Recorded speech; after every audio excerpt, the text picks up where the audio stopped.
ကိုကတော့လက်ပတ်ထုပ်လေးတောက်ပေးမှာဖြစ်ပါတယ်ပြောပါဒီမှာဒါလေးကိုယူလိုက်ညမကြည့်ရမှာဒီမှာပဲချော်လေးထည့်မယ်နောက်ပြီးပါရင်လဲမယ်ပဲစီရတော့မထည့်တော့ဘူးနော်အကြီးမို့လို့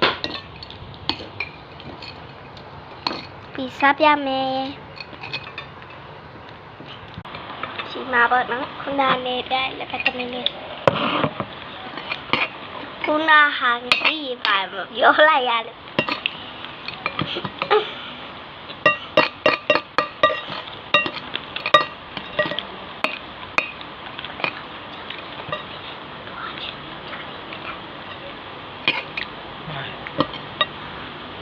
ဘာလဲစနေနေ့ကျရင်ကိုကြောင်းအဲ့ဒီဒါလေး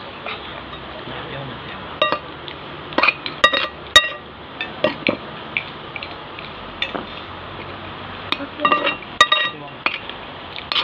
ပြောနေတော့အဲ့ဆိုကြောင်းဆရာမကြီးနဲ့တော့ပြောမှာဟုတ်တယ်နားနဲ့ကိုကြားလေးဆိုးလို့လေသူကသူနိုင်အောင်ခိုင်းမလိုက်ဘူးလေထားလိုက်ပါမင်းခိုင်းအောင်ထားလိုက်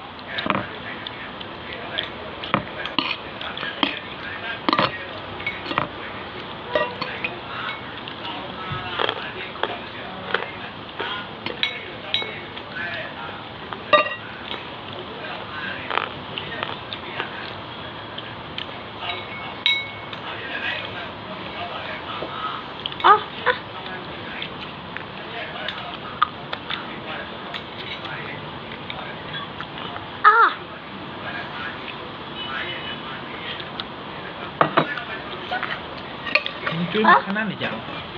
နမလေးနေခဲ့ကောမလေးရေခဲ့စောက်ဖားလေးလုပ်ခဲ့ဒီနေ့ဘယ်နဲ့ရဲ့အတော့ရဲ့တော့ရဲ့နားရှိဝိုင်းနဲ့7 နာရီ4 မိနစ်ဖြစ်သွားပြီပေါ့နော်ညရောက်သွားမလေးညနားရဒီမှာညရောက်သွားပြီ9 နာရီ58လာမယ်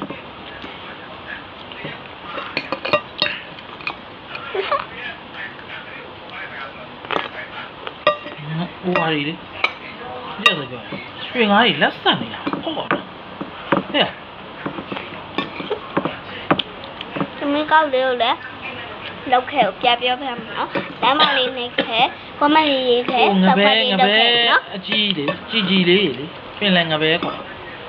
အဲ့လေညမ်းစားကောင်းတယ်